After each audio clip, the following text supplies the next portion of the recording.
Mari bersama-sama kita puji Tuhan, kita sembah Dia, kita muliakan Tuhan, kita senangkan hati Tuhan, karena Dia sangat baik dalam kehidupan kita semua. Haleluya. Satukanlah hati kami untuk memuji dan menyembah, oh Yesus, Tuhan dan Rajaku.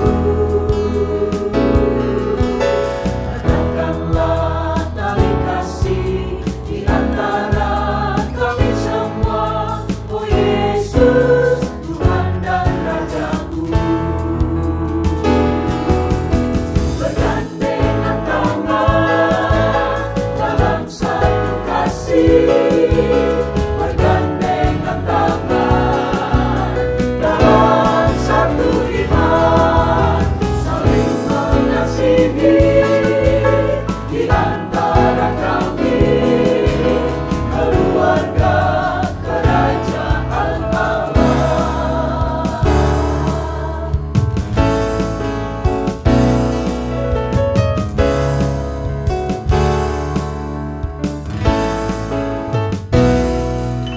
Satukanlah hati kami untuk memuji dan menyembah, oh Yesus, Tuhan dan Rajaku.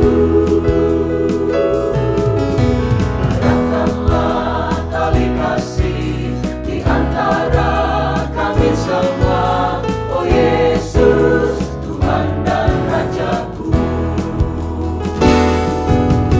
Bergandengan tangan dalam satu kasih, bergandengan tangan dalam satu iman, saling mengasihi di antara kami, keluarga kerajaan Allah.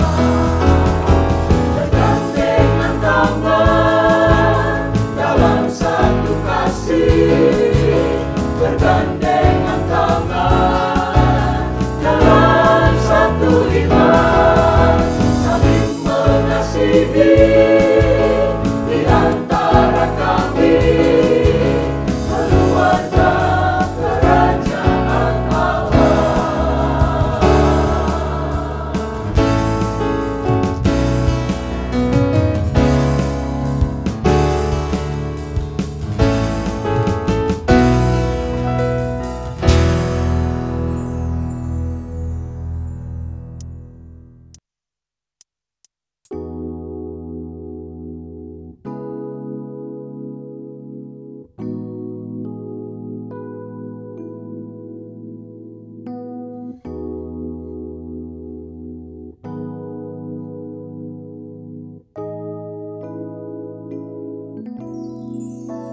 Jiwaku terbuka untuk-Mu Tuhan,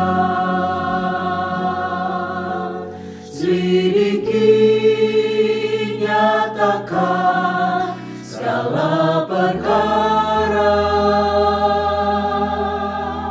singkapkan semua yang terselubung, supaya ku layak di hadapan-Mu Tuhan. Jiwaku terbuka untuk-Mu Tuhan, selidiki, nyatakan segala perkara, singkapkan semua yang terselubung, supaya ku layak di hadapan-Mu Tuhan. Singkapkan semua yang terselubung,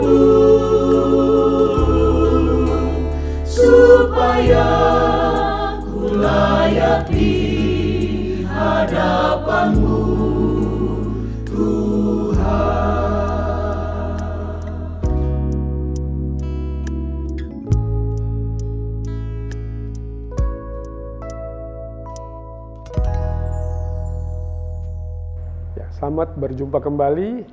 Kita akan sama-sama belajar daripada firman Tuhan dalam renungan ini untuk memperlengkapi kehidupan saudara dan saya juga, agar kita hidup seturut dengan kehendak Tuhan. Dan pada kesempatan ini, tema yang diberikan adalah hidup bebas dari perselisihan dan iri hati.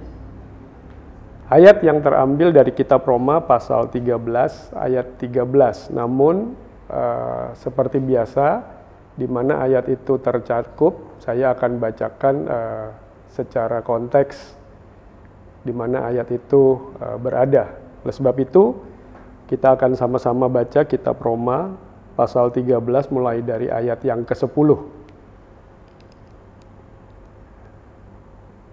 Roma 13 ayat yang ke-10 berkata, kasih tidak berbuat jahat terhadap sesama manusia. Karena itu kasih adalah kegenapan hukum Taurat. Hal ini harus kamu lakukan, karena kamu mengetahui keadaan waktu sekarang, yaitu bahwa saatnya telah tiba bagi kamu untuk bangun dari tidur. Sebab sekarang keselamatan sudah lebih dekat bagi kita daripada waktu kita menjadi percaya. 12. Hari sudah jauh malam, telah hampir siang. Sebab itu marilah kita menanggalkan perbuatan-perbuatan kegelapan dan mengenakan perlengkapan senjata terang.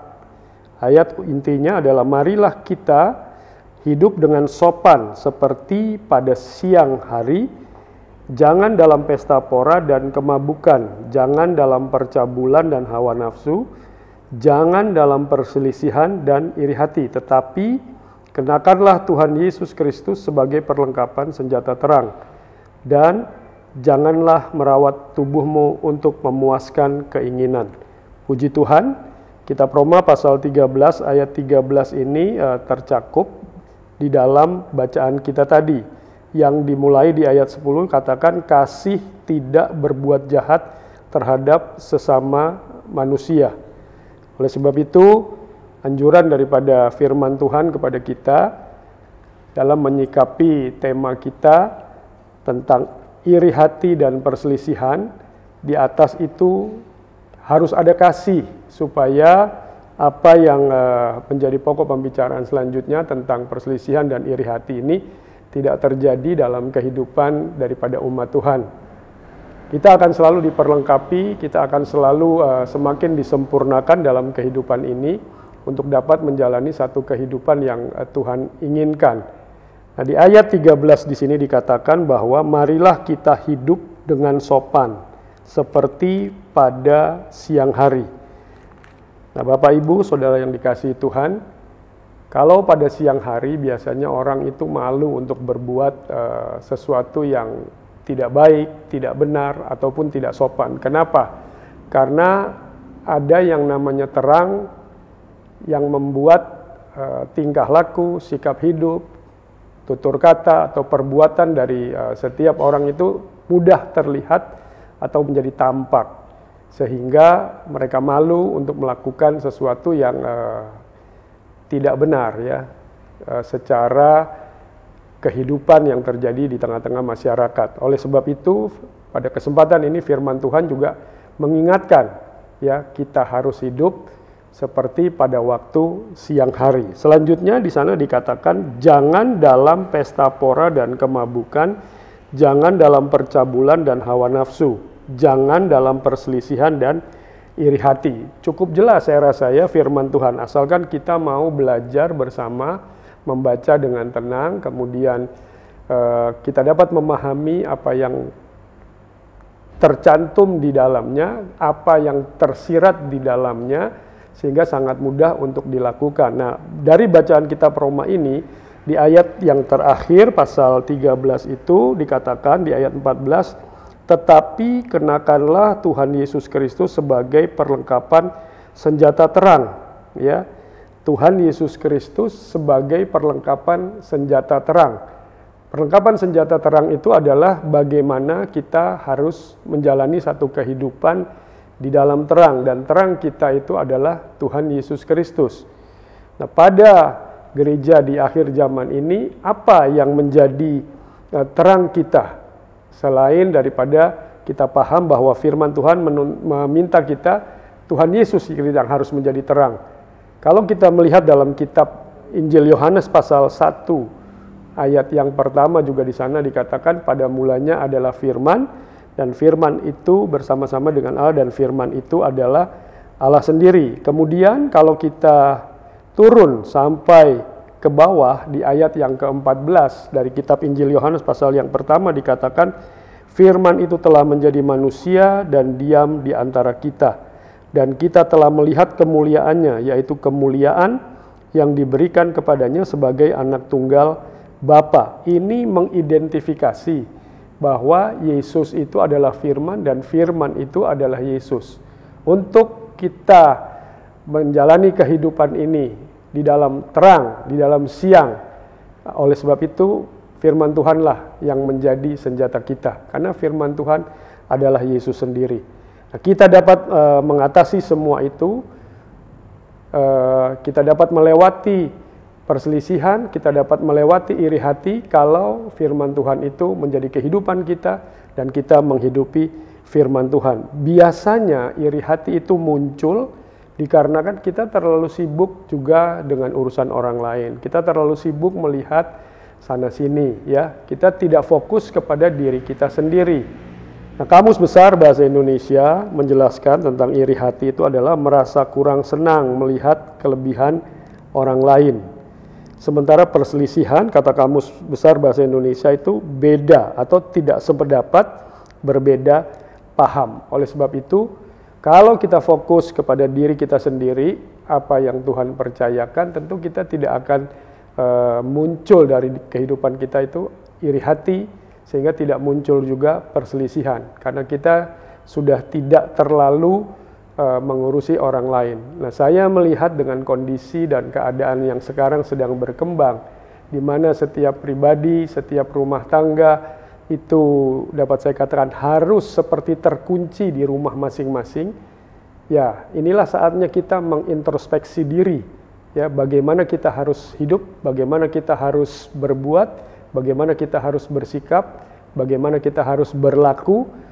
Ya, kita tidak pusing dengan yang lain, tapi kita lebih meningkatkan kualitas kita secara pribadi maupun secara berkeluarga dalam rumah tangga, sehingga kehidupan ini semakin berkenan kepada Tuhan. Tidak muncul lagi perselisihan, tidak muncul lagi iri hati.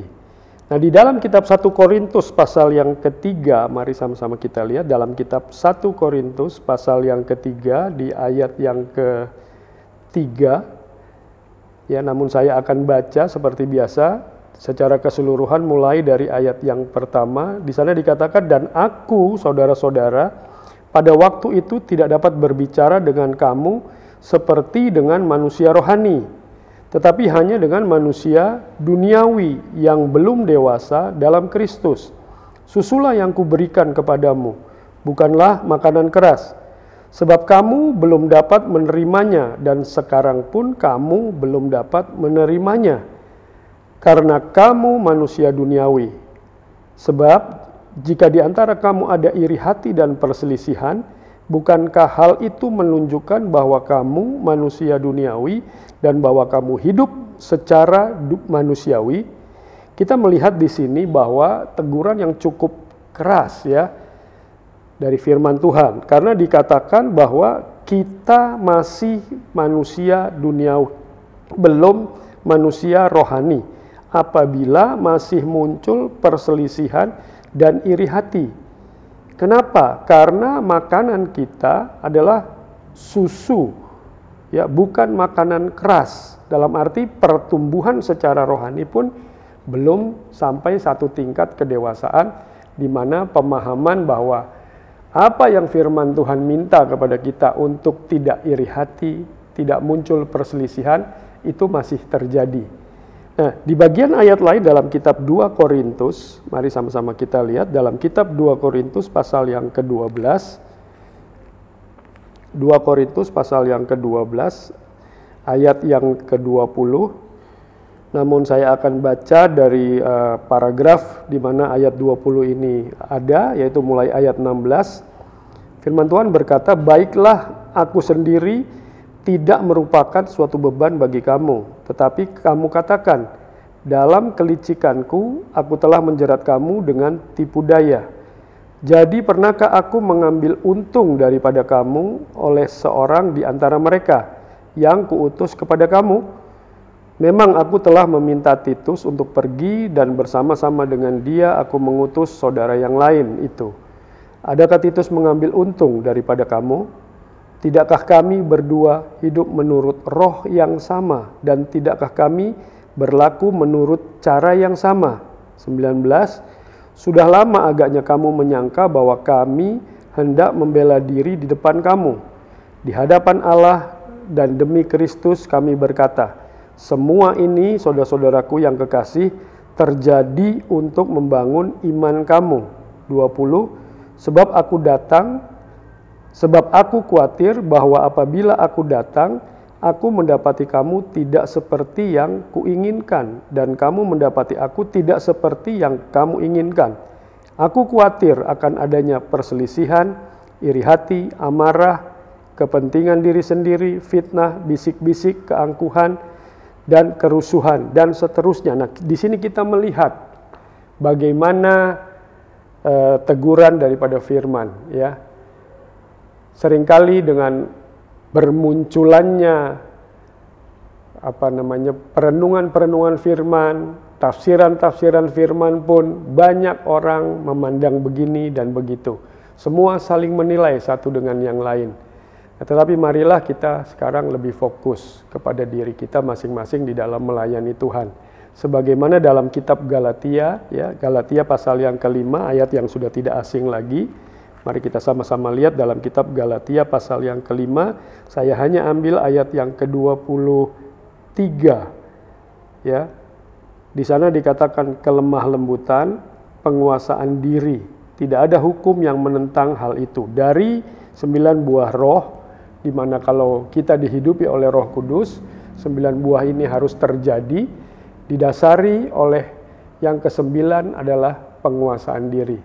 Jika penguasaan diri kita baik di bawah pimpinan daripada Allah Roh Kudus, tentulah iri hati, perselisihan itu tentu tidak akan muncul. Kenapa? Karena baik hati maupun pikiran kita sepenuhnya dikuasai dan dikendalikan.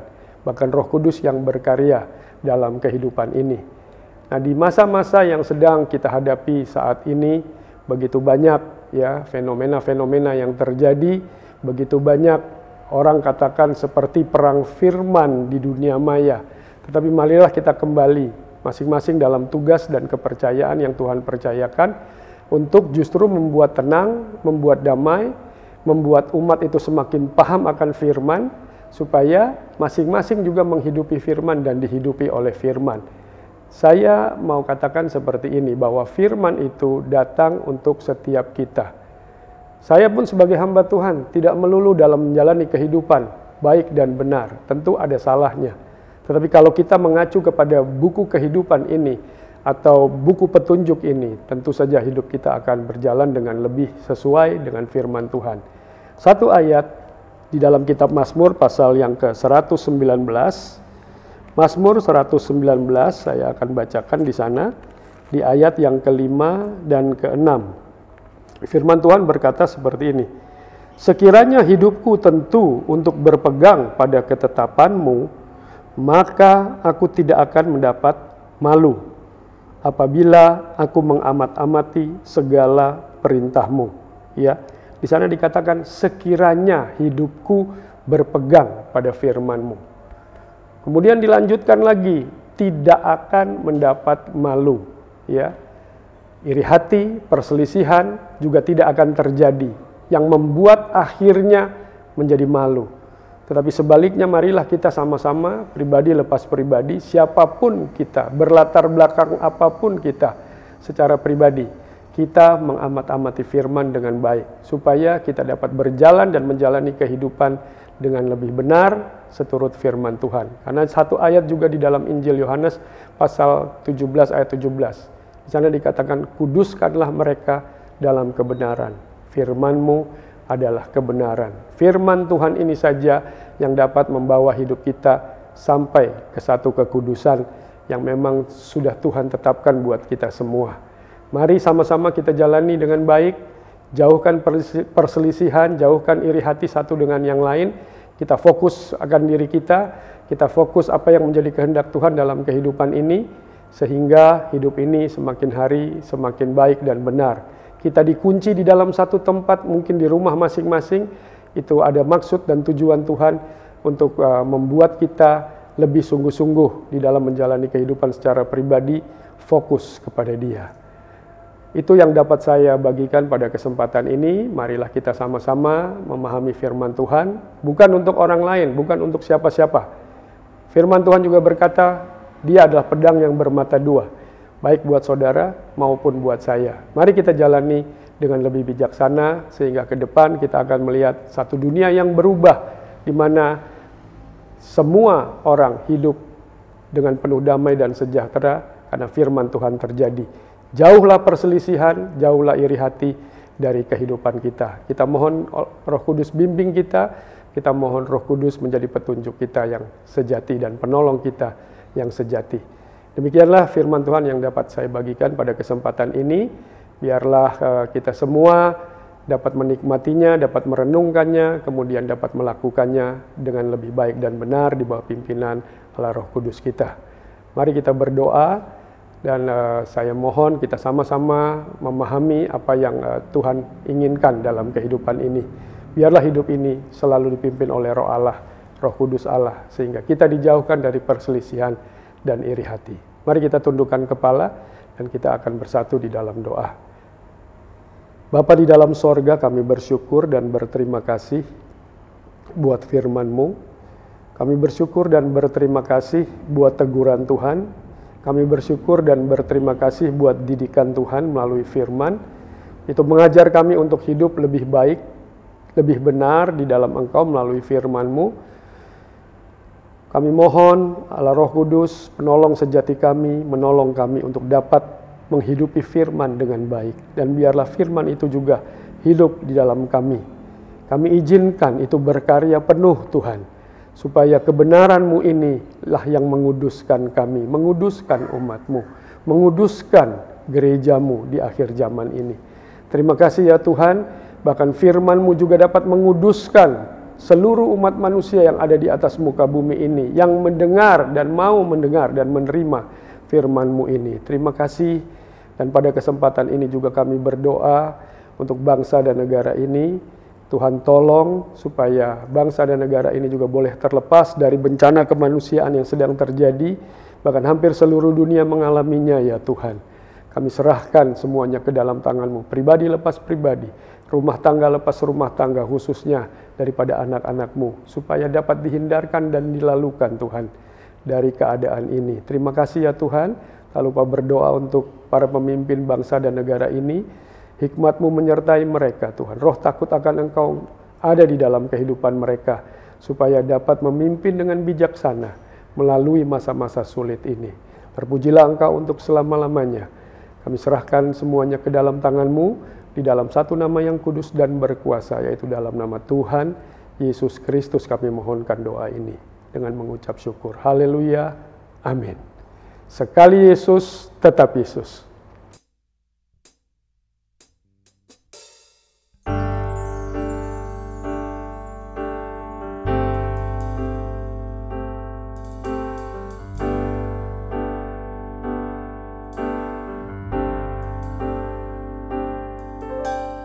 Tuhan, ku mau menyenangkan-Mu. Tuhan, bentuklah hati ini.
yang ku